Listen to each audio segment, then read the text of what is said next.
इजलास में मौजूद थे। इत्तेफाक से मैं भी उस दिन वहीं पे था।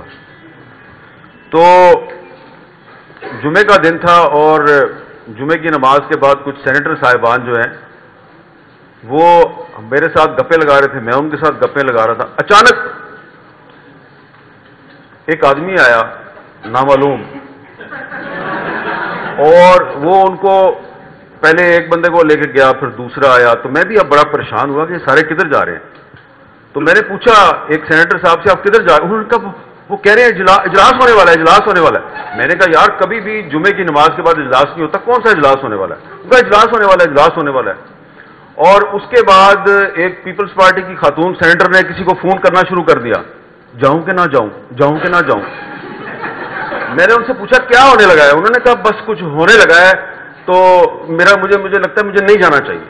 वो नहीं गई और अचानक 8-10 आदमी जो हैं वो नीचे ऊपर इजलास में गए। वहां पे दिलावर खान साहब जो मुस्लिम लीग नून के उम्मीदवार थे, लेकिन जस्टिस साकिब नसार साहब ने 2018 में नून लीग से जब शेर का निशान छीन लिया तो वो आज़ाद हैसियत में इलेक्ट हो गए और अब वो किसी के डिसिप्लिन में नहीं है तब से। तो उन्होंने करारदाद पेश की कि 8 फरवरी का इलेक्शन जो है वो अमन व अमान की खराब सूरत हाल की वजह से उसको मुलतवी कर दिया जाए। तो वहां पे सोलंकी साहब जो हैं इन्होंने यही मौक़िफ़ इख्तियार किया जो इस वक्त ये कह रहे हैं।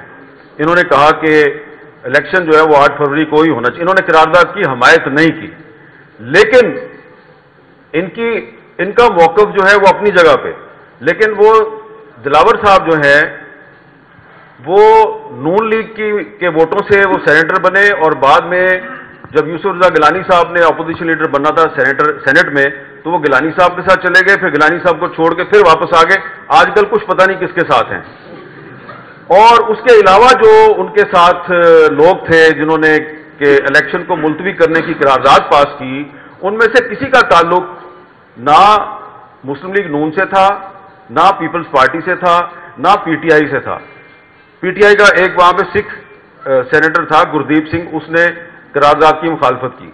तो वो सारे के सारे जो हैं अक्सरियत उसका ताल्लुक था बाप से। तो बाप चाहता है या चाहती है कि इलेक्शन ना हो। तो इस सूरत हाल में मैं सोलंकी साहब को दाद देता हूं कि बाप की मर्जी के खिलाफ उन्होंने एक मौक़िफ़ इख्तियार किया है, और मेरी नेक तमन्नाएं और तमाम तर हमदर्दियां आपके साथ हैं। अच्छा, एक तो यहाँ एक आई थिंक ये बिल्कुल एक कंसेंसस है इधर भी और इधर भी कि 8 फरवरी को इलेक्शन होने चाहिए, ठीक है? हाँ, होना चाहिए। अच्छा, मगर जितना ही ये जरूरी है कि 8 फरवरी को इलेक्शन होना चाहिए, उतना ही जरूरी। मैं ये नहीं कह रहा कि होने चाहिए। हाँ, आप कह रहे हो रहे हैं। तो इलेक्शन होना भी उतना इलेक्शन होना भी उतना ही जरूरी है, और इलेक्शन का साफ और शफाफ और फेयर होना भी उतना ही जरूरी। सिर्फ इलेक्शन होना तो काफी नहीं। अब मसला ये है कि हम काफी अरसे से ये सुन रहे हैं कि level playing field. Peoples Party कुछ शुरू में बिलावल साहब बोले, उसके बाद उन्होंने अपने वालिद साहब को कहा आप बात कर लें।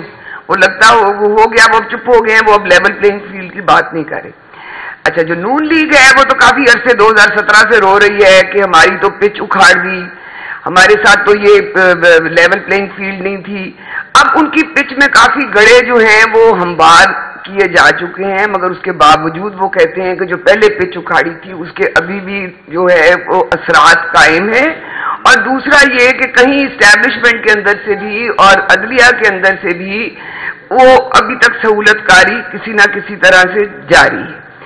अब ये जो आखिर में तहरीक इंसाफ है वो कहती है आपने क्या लेवल प्लेइंग फील्ड, हमारे पास तो फील्ड ही छीन ली गई है, और कल तो उनका सिंबल भी बल्ला भी छीन लिया गया है। तो मेरा सवाल अब तीनों से ये है कि ये जो लेवल प्लेइंग फील्ड की तशरीह है वो हर जमात, हर स्टेक होल्डर के लिए फर्क है, और ये लेवल प्लेइंग फील्ड इस वक्त किसको दस्तयाब है। और आखिर में एक बात जो मेन स्ट्रीम में और हम ये गुफ्तगू में बात नहीं करते, वो एक है KP اور بلوچستان جہاں لیول پلینگ فیلڈ نہیں کلنگ فیلڈ ہے، وہاں کوئی ذکر نہیں کرتا کہ وہاں تو یہ جو معاملہ ہی کسی اور نوعیت کا ہے. تو آپ مجھے کھٹک صاحب شروع کیجئے گا اپنے ادھر سے پروونس سے. ابھی یہ محسن داوڑ کی گاڑی کے اوپر 40 گولیاں لگیں اور وہ جو اتنے امیدوار وہاں ان کے انڈر اٹیک ہیں، جلسوں پہ ہوتا ہے، مارے بھی گئے ہیں کچھ لوگ. تو وہ ایک فرق قسم کا جو ہمارے مین اسٹریم میڈیا میں اس کی کوئی بات ہی نہیں ہو رہی. یہاں جو پنجاب میں اور اس میں جو ہاتھیوں کی لڑائی ہے اسی کے بارے میں ذکر ہے. تو لیول پلینگ فیلڈ کس کے لیے کیا معنی رکھتا ہے اور کس کو یہ دستیاب ہے آج کل، یہ ذرا اس پہ بات کریں. جی گزارش یہ ہے کہ انتخابات صرف 1970 کے انتخابات فیئر انتخابات تھے اور اس کے نتیجے کو جرنیلوں نے تسلیم نہیں کیا. مجیب الرحمان کی پارٹی جیت گئی تھی اور لوگوں نے اس کو ووٹ دیا تھا، انہوں نے پاور شفٹ نہیں کیا. اس کے بعد سے پھر ضیاء الحق نے جب وہ بھٹو صاحب کی حکومت ہٹائی تو اس نے کہا صاف، اس نے کہا انتخابات اس وقت ہوں گے جب مثبت نتائج نکلیں گے. بالکل کھلے عام انہوں نے کہا تھا کہ پازیٹیو ریزلٹس جو ہے اس تک ہم انتظار کریں گے. تو اس کے بعد پھر پالیسی یہی رہی ہے کہ پازیٹیو ریزلٹس، اور پازیٹیو وہی ہیں جو ان کے لیے جرنیلوں کے لیے قابل قبول ہو. تو یہ سلسلہ شروع ہوا ہے، اس کی مختلف شکلیں ہیں. یہ جو آپ نے پوچھا ہے، خیبر پختونخوا میں 2 انتخابات میں نے بڑے قریب سے دیکھے، 2008 کا اور 2013 کا. میں ANP کا صوبائی صدر تھا اور انتخابات کی پوری صوبے کی نگرانی میرے ذمہ تھی. میں آپ کو یقین سے کہہ سکتا ہوں کہ یہ کوئی اسپونٹینیس کوئی ٹیررزم نہیں تھا. یعنی یہ جو سرکاری انٹیلیجنس ایجنسیاں ہیں ان کا ایک طرح سے پولیٹیکل انجینئرنگ کا ایک طریقہ تھا. جو یعنی میں نے سنا ہے، یعنی موبائل سے میں نے سنا ہے، وہ کہتے ہیں کہ طالبان کوئی خطرہ نہیں ہے. طالبان ہم نے بنائے ہیں، کبھی گڈ طالبان، کبھی بیڈ طالبان، کبھی گڈ ہو جاتے ہیں بیڈ. لیکن وہ کہتے ہیں اصل جو ہے جو پشتون اور بلوچ نیشنلسٹ ہیں ان کو یعنی ہم نے قابو کرنے ہے، ان کو ہٹانا ہے. تو وہاں پہ یہ ٹیررزم کا سارا سلسلہ ایک طرح سے پولیٹیکل انجینئرنگ کی نئی شکل ہے. اور آپ دیکھیں گے اس دفعہ بھی، اب دیکھیں نا محسن داوڑ پہ حملہ ہوا، اسی طرح سے اب کیوں اس پہ حملہ ہوا؟ لیکن اس لیے کہ وہ ایک اور یعنی نظریے سے بات کرتا ہے، ڈیموکریسی کی بات کرتا ہے، نیشنل رائٹس کی بات کرتا ہے، پولیٹیکل رائٹس کی بات کرتا ہے. بلوچستان میں تو دیکھیں نا، بلوچستان جو مرکز تھا جمہوری سیاست کا، نیشنل عوامی پارٹی 1970 کے انتخابات وہاں جیتی، وہاں پروونشل گورنمنٹ اس کی آئی. غوث بخش بزنجو، عطا اللہ مینگل، خیر بخش ماری، یہ بڑے نام تھے پاکستان میں جمہوری ترقی پسند تحریک کے. اس کو باپ انہوں نے بتا دیا. باپ کیا ہے؟ وہ اردو میں شعر ہے کہ اس کا صوفی شاعر کا، وہ کہتے ہیں منصور کے پردے میں خدا بول رہا ہے. یہ جو وہ ہے باپ ہے، ایک طرح سے منصور کے پردے میں خدا بول رہا ہے.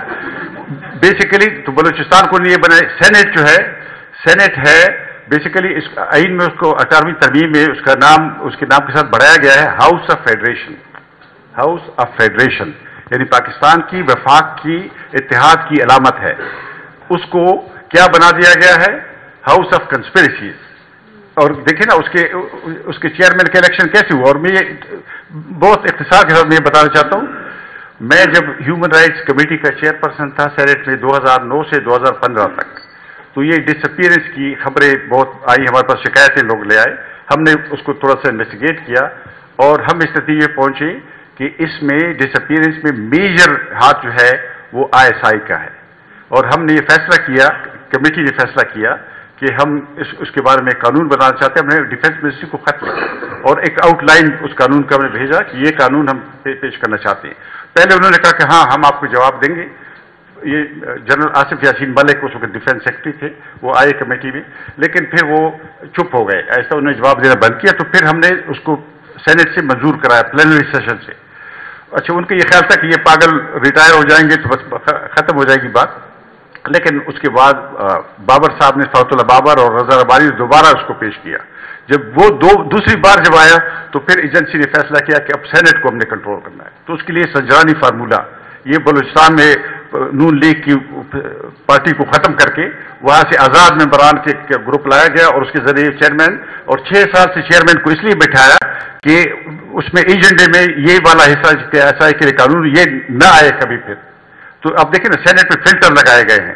फरतुल्लाह बाबर को अपनी पार्टी ने टिकट दिया, उसके और सेनेटर हो गए, पख्तूनख्वा से वो नहीं हो सके, इसलिए कि फिल्टर में वो नहीं जा सकते।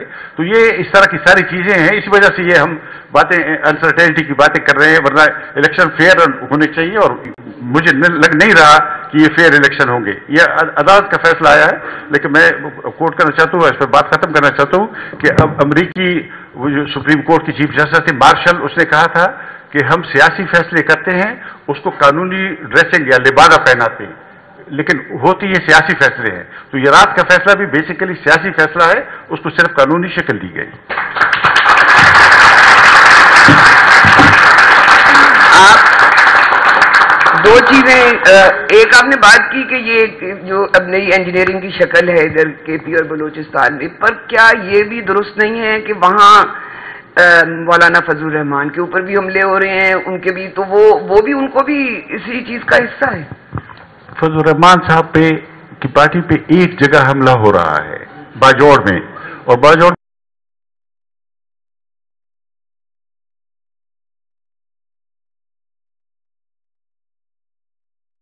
इत्तेहादी हैं, वो दाइश जो है वो तालिबान के खिलाफ है, लेकिन उनके ऊपर ऐसे आम हमले नहीं हो रहे हर जगह। बाजौड़ में जहां कुन्नर से बॉर्डर मिलता है, जहां से वो आते हैं दाइश वाले लोग, तो बेसिकली उन पर हमले की वजह ये है। ठीक। और आपका ख्याल है कि इस वक्त जो ये लेवल प्लेइंग फील्ड है वो किसी को दस्तयाब नहीं है? जी नहीं, बिल्कुल दस्तयाब इसलिए नहीं है कि अभी तो देखें ना, पार्टियां भी बदकिस्मती से, पार्टियां भी अवाम से वोट मांगने के बजाय GHQ से वोट मांग रही है ना। देखिए ना, लेवल प्लेइंग फील्ड